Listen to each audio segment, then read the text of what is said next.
আসসালামু আলাইকুম প্রিয় দর্শকবৃন্দ, ইনভেস্টমেন্ট মেন্টর কবির এবং আইএমকে ফিনটেক স্কুল চ্যানেলে আপনাকে স্বাগতম।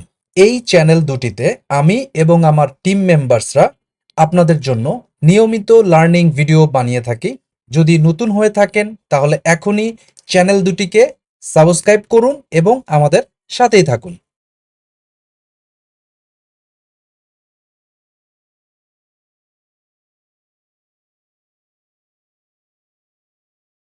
এপ্রিল, মে এবং জুন আগামী ৩ মাসের জন্য আমরা আমাদের মোমেন্টাম ট্রেডের যে ওয়াচ লিস্ট সেটাকে আপডেট করেছি। গত লিস্ট দিয়েছিলাম ফেব্রুয়ারি মাসের ৯ তারিখে। ওই লিস্টে টোটাল ৩০টা স্টক ছিল। আপনারা জানেন ফান্ডামেন্টাল এবং টেকনিক্যাল এই দুইটা ক্রাইটেরিয়ায় কেউ যদি পাশ করতে পারে তবেই তাকে আমরা শর্টলিস্ট করি বা আমাদের ব্রডার ওয়াচ লিস্টে রাখি। তো সেই অ্যানালাইসিসের মাধ্যমে প্রাপ্ত ২৫টা স্টক আপনারা দেখছেন স্ক্রিনে। আগামী ৩ মাস এপ্রিল, মে এবং জুন এই ৩ মাসে আমরা আমাদের মোমেন্টাম ট্রেডিং পোর্টফোলিওতে এই ২৫টা স্টকের ভিতর থেকেই ট্রেড করার ট্রাই করব। এই ২৫টা স্টকেই যে কিনবো নট নেসেসারি। এই ২৫টা স্টক যখন আমাদের বাইং ক্রাইটেরিয়া ফুলফিল করবে তখন আমরা ট্রাই করব। অনেক সময় আমরা নজরে রাখি কিন্তু কিনতে পারি না, কারণ বিভিন্ন টেকনিক্যাল কারণে হয়তোবা সঠিক সময়ে সঠিক জায়গায় আমরা উপস্থিত থাকতে পারি না, বা যেদিন সকালবেলা এন্ট্রি ছিল সেদিন হয়তোবা কোনো কারণে আমরা মার্কেট দেখতে পারি নাই, বা বিভিন্ন কারণে, অথবা আমাদের যে ফান্ড আছে সেটা ধরেন পুরোপুরি ইউটিলাইজ হয়ে গেছে, এখন নতুন স্টক নতুন এন্ট্রি দিচ্ছে, তারপরেও তো চাইলে আমরা কিনতে পারবো না, কারণ প্রত্যেকের ফান্ডের একটা লিমিটেশনস থাকে, সময়ের একটা লিমিটেশনস থাকে। এছাড়াও এখানে লাকেরও একটা ব্যাপার থাকে, অর্থাৎ ২৫টা স্টকের মধ্যে সত্যিকার অর্থে কোন ৫টা বা কোন ৮টা স্টক আপনি আগামী ৩ মাস ট্রাই করবেন বা আগামী ৩ মাস আপনার ভাগ্যে আছে সেটাও উপরওয়ালার বিষয়। এখানে টেকনিক্যাল অ্যানালাইসিস, ফান্ডামেন্টাল অ্যানালাইসিসের সাথে সামান্য লাক আপনাকে ধরে নিতে হবে। ঠিক এই কারণে আমরা বলি যে এই ২৫টা স্টকের যে ওয়াচ লিস্ট, এই ওয়াচ লিস্টটা হচ্ছে আমাদের মোটামুটি একটা ফোকাস এরিয়া।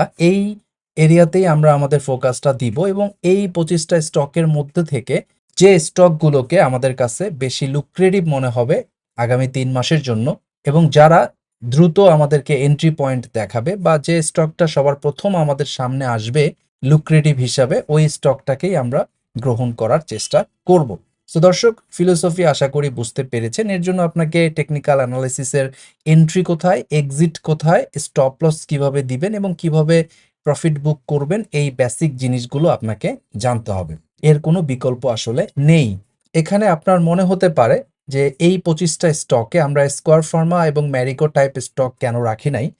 এর পেছনের মূল কারণ হচ্ছে এই ২৫টা স্টক আমরা বলছি এটা আমাদের মোমেন্টাম ট্রেডের স্টক। আগামী ৩ মাসে আমরা এগুলোর উপর ফোকাস করব ফর মোমেন্টাম ট্রেড। কিন্তু স্কোয়ার ফার্মা এবং ম্যারিকো এগুলো হচ্ছে আমাদের ভ্যালু ইনভেস্টিং পোর্টফোলিওর স্টক, যেগুলো আমরা লং টার্মের জন্য হোল্ড করছি। ওগুলোর সাথে মোমেন্টাম ট্রেডের তেমন কোনো সম্পর্ক নাই, যার কারণে ওই স্টক দুইটা বা ওই রকম ভ্যালু ইনভেস্টিং এর স্টক আপনি এখানে দেখছেন না। যদিও এই লিস্টে অনেক ভ্যালু ইনভেস্টিং এর স্টক আছে, তারপরেও বাংলাদেশের মার্কেটে ভ্যালু ইনভেস্টিং করার মতো স্টকের সংখ্যা আমাদের ক্রাইটেরিয়ায় খুবই কম, যার কারণে ম্যারিকো এবং স্কয়ার ফার্মা ছাড়া আমরা খুব বেশি লং টার্মের জন্য অন্য কোনো স্টক নিয়ে কথা বলতে চাই না, বা আসলে সত্যিকার অর্থে আমরা খুঁজেও পাই না। কেউ যদি ইনডেপথ অ্যানালাইসিস করে ওয়ারেন বাফেটের প্রিন্সিপালস ফলো করে ম্যারিকো এবং স্কোয়ারের বাইরে গিয়ে ভালো কোনো স্টক খুঁজে পান যে স্টকগুলো আগামী ৫ বছর ইজিলি ধরে রাখা যাবে, দয়া করে আমাদেরকে কমেন্টে জানাতে পারেন। এবং শুধু জানালেই হবে না, এর জন্য আপনার যে যুক্তিগুলো কি, কোন যুক্তিতে আপনি মনে করছেন যে এই স্টকটাকে ৫ বছর ইজিলি ধরে রাখা যায়, যা দয়া করে আমাকে জানাবেন। সো দর্শক, আশা করছি আমাদের মোমেন্টাম ট্রেডের সাইকোলজি এবং ভ্যালু ইনভেস্টিং এর সাইকোলজি আপনি আলাদা করে বুঝতে পেরেছেন।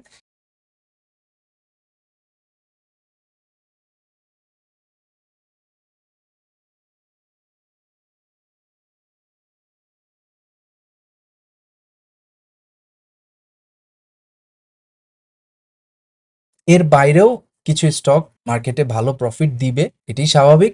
আমরা সবগুলো স্টককে দেখতেও চাই না, কারণ আমাদের রাতের ঘুম ভালো হওয়া দরকার। আমি ওই স্টকগুলোকে ফোকাস করব, যে স্টকগুলো থাকলে বা যে স্টকগুলোতে ট্রেড করলে আমার রাতের ঘুমটাও ভালো হবে। সো এখানে শুধুমাত্র প্রফিট দেখলে হবে না, প্রফিটের সাথে রিস্ক ফ্যাক্টরটাও দেখতে হবে। সবসময় মনে রাখবেন রিটার্নের সাথে রিস্ক ফ্যাক্টরটা জড়িত। তো আপনি অতিরিক্ত রিস্ক নিয়ে অতিরিক্ত রিটার্ন না জেনারেট করে আমরা চাই লো রিস্ক নিয়ে হাই রিটার্ন কিভাবে জেনারেট করা যায়, এটাই হচ্ছে আমাদের মটো। এই মটো ফুলফিল করার জন্য আমাদেরকে ফান্ডামেন্টাল অ্যানালাইসিস, টেকনিক্যাল অ্যানালাইসিস এবং সাইকোলজিক্যাল অ্যানালাইসিস এবং বিহেভিয়ারাল রিস্ক ফ্যাক্টরগুলো, মার্কেট সাইকোলজি, মার্কেট মেকানিক্স সবগুলো বিষয় একত্রিত করতে হয়। এর সাথে মানি ম্যানেজমেন্ট জড়িত, এর সাথে ক্যাপিটাল অ্যালোকেশন জড়িত, ডাইভার্সিফিকেশন জড়িত, সব কিছু মিলে একটা কম্প্রিহেন্সিভ থিঙ্কিংয়ের জায়গা থেকে আমাদেরকে আমাদের ট্রেডিং এবং ইনভেস্টিংটাকে এক্সিকিউট করতে হয়।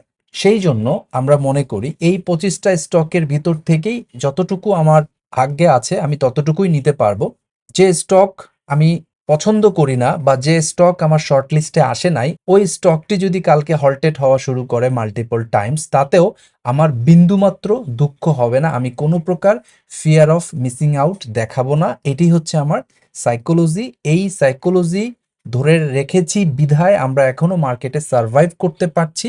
যারা গ্রিড, ফিয়ার বা ফোমোতে পড়ে যান তারা কখনোই মার্কেটে সাস্টেইন বা সাকসেসফুল হতে পারবেন না। দর্শক, স্ক্রিনে আপনি দুইটা চার্ট দেখতে পারতেছেন। উপরের চার্টটি হচ্ছে ব্যাংক, নিচের চার্টটি হচ্ছে ডিএসসি এক্স ইন্ডেক্স। দুইটা চার্ট দেখেন, একই রকম প্যাটার্ন এবং একই রকম সিচুয়েশন। তো এই চার্ট দুটো দেখে মনে হয় যে ওভারঅল মার্কেটের ফিউচার ডিপেন্ড করতেছে ব্যাংকের উপরে, অথবা ব্যাংকের ফিউচার ডিপেন্ড করতেছে ওভারঅল মার্কেটের উপরে। অর্থাৎ ব্যাংক এবং ওভারঅল মার্কেট একই রকম ভাবে চলতেছে। সো যদি মার্কেট ভালো হয় ব্যাংক ভালো হয়ে যাবে, ব্যাংক ভালো হইলে মার্কেট ভালো হবে। এখন স্ক্রিনে আপনি ডিএসসি এক্স ইন্ডেক্স দেখতে পারতেছেন। এক্স ইন্ডেক্স এই মুহূর্তে শর্ট টার্মে কারেকশন ফেজে আছে বা সাইডওয়ে প্লে করবে। তার রেঞ্জ অনেক বড়, 5476, এটা হইতেছে বর্তমান তার রেজিস্ট্যান্স। এইটা ক্রস না করা পর্যন্ত সে তার আপ ট্রেন্ড শুরু করবে না। এই মুহূর্তে তার সুপার ট্রেন্ডে তার ট্রেন্ড হচ্ছে বেয়ারিশ। যতক্ষণ পর্যন্ত ট্রেন্ড পজিটিভ না হচ্ছে ততক্ষণ পর্যন্ত ওয়েট অ্যান্ড সি পদ্ধতি অ্যাপ্লাই করার দিকে আমার মনোযোগ। আপনারা আপনাদের মতো করে মার্কেটে রিয়্যাক্ট করবেন বা পার্টিসিপেট করবেন, কারণ টাকা আপনার, লাভ আপনার, লস আপনার, তাই দিন শেষে দায় দায়িত্ব আপনাকেই নিতে হবে। দর্শক, ভিডিওর এ পর্যায়ে আমরা একটা গুরুত্বপূর্ণ বিষয়ে আলোচনা করব। সেই বিষয়টা হচ্ছে, আপনি যদি স্টকের নাম জানতে পারেন বা একটা ভালো মানের শর্টলিস্ট পেয়ে যান 5টা স্টকের বা 10টা স্টকের বা 15টা স্টকের, তাহলেই কি সহজে প্রফিট করতে পারবেন? অনেকের ধারণা আমি যদি 5টা 6টা 7টা স্টকের নাম পেয়ে যাই তাহলে বোধহয় আমি নিজে নিজে কেনাবেচা করে হিউজ প্রফিট করতে পারবো। এই বিষয়টা সঠিক কিনা সেটা আমরা এখন আলোচনা করব। এর উত্তর হচ্ছে না। আপনি যদি শর্টলিস্ট পেয়েও যান তারপরেও আপনি যে প্রফিটেবল ট্রেড করতে পারবেন এর কোনো গ্যারান্টি নেই। আপনি যদি প্রফিটেবল ট্রেড করতে চান তাহলে আপনাকে কমপক্ষে 6টা প্রশ্নের উত্তর জানতে হবে। সেই 6টা প্রশ্ন হচ্ছে, আমি কি কিনবো, কখন কিনবো, কতটুকু কিনবো, কোথায় লস বুক করব, কবে বা কিভাবে প্রফিট টেক করব, কখন আমি ক্যাশ করব এবং মার্কেট থেকে দূরে অবস্থান করব। এই 6টা প্রশ্নের উত্তর আপনি যদি ঠিকঠাকভাবে না জানেন তাহলে কখনোই প্রফিটেবল ট্রেডার হতে পারবেন না। আপনাকে যতই এক্সক্লুসিভ শর্টলিস্ট কেউ দেখ না কেন, আইটেমের নাম জেনে বা শর্টলিস্টের স্টক পেয়ে আপনি কখনোই ট্রেডে সাকসেসফুল হতে পারবেন না যতক্ষণ না পর্যন্ত এই 6টা প্রশ্নের উত্তর আপনি ভালোভাবে জেনে নেন। এই 6টা প্রশ্নের উত্তর জানার সবচাইতে সহজ উপায় হচ্ছে কিপ লার্নিং। সেই লার্নিংটা আপনি বই পড়ে, ইউটিউব ভিডিও দেখে বা অন্য কোনো পদ্ধতিতে করতে পারেন, বাট আপনাকে শিখতে হবে, এর কোনো বিকল্প নাই। আপনি যদি ইনভেস্টিং এবং ট্রেডিংকে ক্যাজুয়ালি গ্রহণ করেন তাহলে এই মার্কেটে আপনি কখনোই মানি মেক করবেন না। আশা করছি বিষয়টা আপনি বুঝতে পেরেছেন। আগামী ভিডিওটি দেখার আমন্ত্রণ জানিয়ে আজকে আমি এখানেই বিদায় নিচ্ছি। সবাই ভালো থাকবেন। আল্লাহ হাফেজ। প্রিয় দর্শকবৃন্দ, আমরা বিশ্বাস করি নলেজই আপনার সবচাইতে বড় সম্পদ। শেয়ার বাজারে সাফল্য ভাগ্য বা ঝুঁকিপূর্ণ জোয়ার উপর নির্ভর করে না, এটি নির্ভর করে একটি সুস্পষ্ট নলেজ বেসড স্ট্র্যাটেজি এবং সাইকোলজিক্যাল ডিসিপ্লিনের উপর। তাই আমাদের চ্যানেলের পক্ষ থেকে মোমেন্টাম ট্রেডিং এবং ইনভেস্টিংয়ের উপর 1-to-1 মেন্টরশিপ প্রোগ্রাম আমরা চালু করেছি। যারা মোমেন্টাম ট্রেডিং অথবা মোমেন্টাম ইনভেস্টিং শিখতে চাচ্ছেন, তারা চাইলে 1-to-1 মেন্টরশিপ প্রোগ্রামে জয়েন করতে পারেন। এই মেন্টরশিপ প্রোগ্রামটি আমরা 3টি ফেজে কমপ্লিট করব। প্রথম ফেজে আপনাকে মোমেন্টাম মাস্টার কোর্সটি করানো হবে। এরপর আপনি অল্প পরিমাণ টাকা নিয়ে মার্কেটে কিছু ডেমো ট্রেড করবেন। সেই ডেমো ট্রেডে যে ভুল ভ্রান্তিগুলো হবে সেগুলো নিয়ে আমরা একটা রিভিউ ক্লাস নিব। এরপর আপনার ভুলগুলো সংশোধন হয়ে গেলে আপনি মার্কেটে রিয়েল মানি নিয়ে ট্রেড করতে যাবেন এবং 30 থেকে 40টা রিয়েল ট্রেড করবেন। তারপরেও যদি আপনার ভুল ভ্রান্তি থাকে তাহলে সেগুলো আমরা অ্যাডজাস্টমেন্ট করে দিব অ্যাডজাস্টমেন্ট ক্লাসে। এরপর আপনি মার্কেটে নিজে নিজে কনফিডেন্টলি মোমেন্টাম ট্রেডিং এবং মোমেন্টাম ইনভেস্টিং করার জন্য পুরোপুরি প্রস্তুত হবেন বলে আমরা বিশ্বাস করি। মার্কেট যদি আপ ট্রেন্ডে থাকে এটা 3 মাসেই কমপ্লিট হবে, কিন্তু মার্কেট যদি কারেকশন মোডে থাকে তাহলে হয়তোবা এই প্রোগ্রামটি শেষ হতে 6 মাস পর্যন্ত সময় লাগতে পারে। দর্শক, আপনি যদি সত্যি সত্যি নিজের উপর আস্থা রেখে কনফিডেন্টলি নিজে নিজে অপরের উপর নির্ভর না হয়ে সাকসেসফুলি মোমেন্টাম ট্রেডিং অথবা মোমেন্টাম ইনভেস্টিং করতে চান, তাহলে এখনই আমাদের 1-to-1 মেন্টরশিপ প্রোগ্রামে জয়েন করার জন্য ইমেল করুন imkfintechschool@gmail.com অথবা investmentmentorkobir@gmail.com। এই ঠিকানায় ফিরতি ইমেলে মেন্টরশিপ প্রোগ্রামের বাকি ডিটেইলগুলো দিয়ে দেওয়া হবে।